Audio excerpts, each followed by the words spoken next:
В началото на 2014 година шерифският отдел на малък град в щата Орегон провежда претърсване на огромна ферма от близо 20 акра, скрита дълбоко в гората. Местен мъж е изчезнал наскоро и тази ферма е едно от малкото места, за които е сигурно, че е посещавал.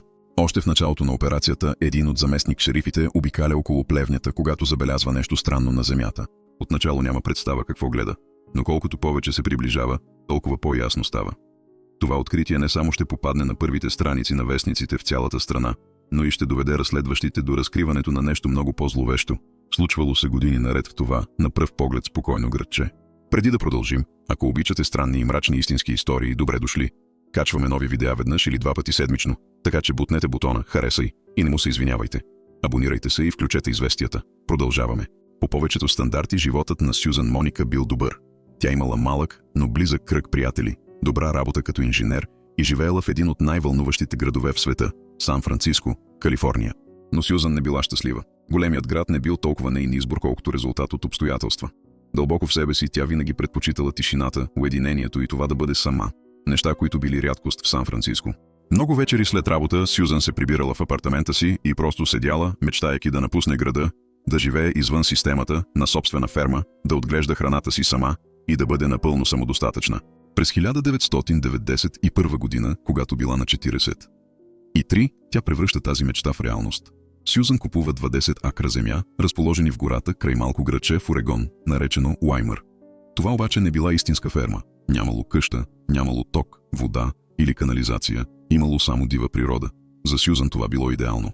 Тя била инженер, знаела как да строи, била силна и не се страхувала от тежък физически труд. През следващите месеци тя изгражда малка барака за живеене и заграждения за животни. Когато за първи път застанала на имота си и погледнала суровия пейзаж, тя почувствала, че вече е у дома. Скоро обаче разбрала, че строителството не е най-трудната част. Истинското предизвикателство било поддържането на фермата, ежедневната работа, храненето на животните и безкрайните задачи. Работата била изтощителна и Сюзан осъзнала, че няма как да се справи сама. Тя разлепва обяви за помощ из града.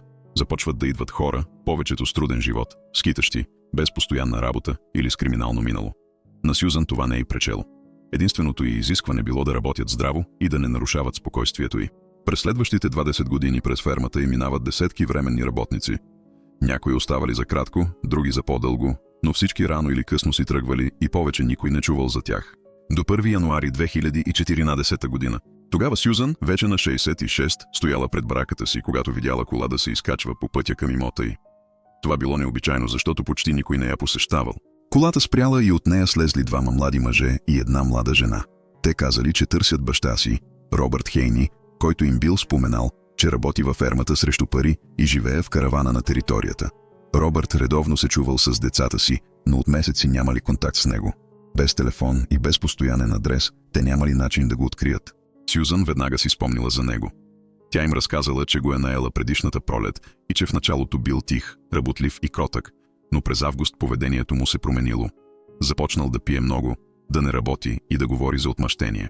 По-късно Сюзан разбрала, че едно от децата му било нападнато и той се чувствал виновен, че не го е защитил. Един ден Робърт дошъл при нея, дал и плик с пари, оставил и кучето си и я помолил да се грижи за него. Малко след това се качил в бяла кола и си тръгнал. От тогава Сюзан не го била виждала. Тя завела децата до караваната му и вътре всичко било на мястото си, включително и коланът му с инструменти, което им се сторило странно. След това те подали сигнал за изчезването му. Полицията започнала разследване, но бързо стигнала до задънена улица, докато не решили да проследят социалната му карта за помощи. Оказало се, че картата е използвана месец по-рано в магазин, но не от Робърт, а от Сюзан. Това довело полицията обратно във фермата. При претърсването, един от заместник-шерифите открил човешки крак, оставен на открито. Сюзан била отведена на разпит. Там шерифът я попитал директно дали някой е умирал на нейния имот. Тогава Сюзан разказала, че е открила Робърт в заграждението за прасетата, жив, докато животните го разкъсвали и изяждали, и че тя го е застреляла от милост, за да прекрати страданието му.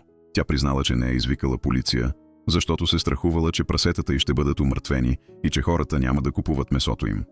Малко по-късно Сюзан признала и за друг работник, Стивън Делесино, който загинал по подобен начин 2 години по-рано след спор между тях. Според нея и в този случай прасетата били виновни. Разследващите не й повярвали. Журито също. На 21 април 2015 година Сюзан Моника е призната за виновна по 2 обвинения за убийство и 2 за оскверняване на труп. Осъдена е на минимум 50 години затвор. По-късно тя била чута да твърди, че има още 17 тела, заровени в имота, но такива никога не били открити. Това беше историята за днес. Сюзан твърдеше, че всичко е било инцидент и че е действала от страх и милост. А вие как мислите? Трагична случайност или нещо много по-преднамерено? Напишете мнението си в коментарите. До следващата история.